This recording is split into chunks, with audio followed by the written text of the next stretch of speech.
ঢাকাই সিনেমার জনপ্রিয় নায়ক শাকিব খানের তাণ্ডব সিনেমা নিয়ে শোরগোল ফেলে দিয়েছে সিনেমা প্রেমীদের মনে।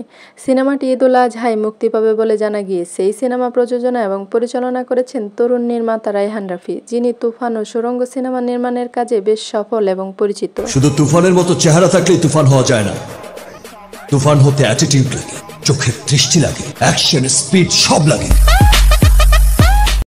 তবে এই সিনেমার শাকিব খান থাকলেও নায়িকা ও ভিলেন কে থাকবে তা নিয়ে সোশ্যাল মিডিয়ায় তুমুল আলোচনা হচ্ছে। তবে এবার নায়িকার চেয়ে বেশি হাইপে রয়েছেন তাণ্ডব সিনেমার ভিলেন কে হবে তা নিয়ে। কেননা বিগত কয়েক বছর ধরে শাকিবের সিনেমায় যে কজন ভিলেন আমরা দেখেছি তারা ছিলেন ঠান্ডা মাথার খুনি।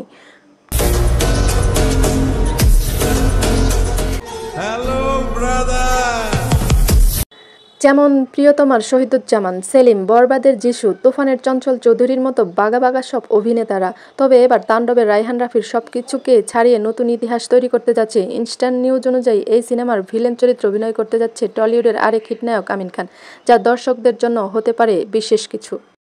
তুমি বলে দাও কাপে বারকার কেন ঢাকা ক্যাপিটালস ছাড়া আবার। এছাড়া সাকিবিয়ান থেকে শুরু করে আমজনতাও একটাই চাওয়া আমিন খানের যেন একটা বড়সড় কামব্যাক হয়, কেননা এখনও তার মধ্যে সেই পটেনশিয়ালটা আছে। তবে নায়কের চেয়ে ভিলেন হিসেবে দেখতে সবচেয়ে বেশি আগ্রহ দর্শকদের। আমি যদি চলি তাহলে থামি না, আর যদি থামি তাহলে আমার হাত থামে না। আর সেই প্রত্যাশা দর্শকদের পূরণ হতে যাচ্ছে রায়হান রাফি পরিচালিত মেগাস্টার শাকিব খানের বিগ বাজেটের সিনেমা তাণ্ডব নিয়ে।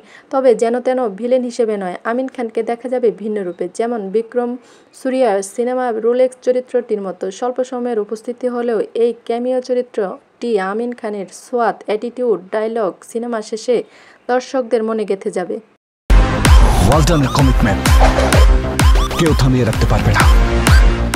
সো গাইস, আমিন খান এবং শাকিব খান, এই দুই খান সাহেবকে এক সিনেমার নায়ক এবং ভিলেন হিসেবে দেখতে আপনি কতটা এক্সাইটেড কমেন্ট করে জানাবেন। আর এরকম সব নিত্য নতুন আপডেট পেতে এখনই আমাদের চ্যানেলটি সাবস্ক্রাইব করে রাখুন।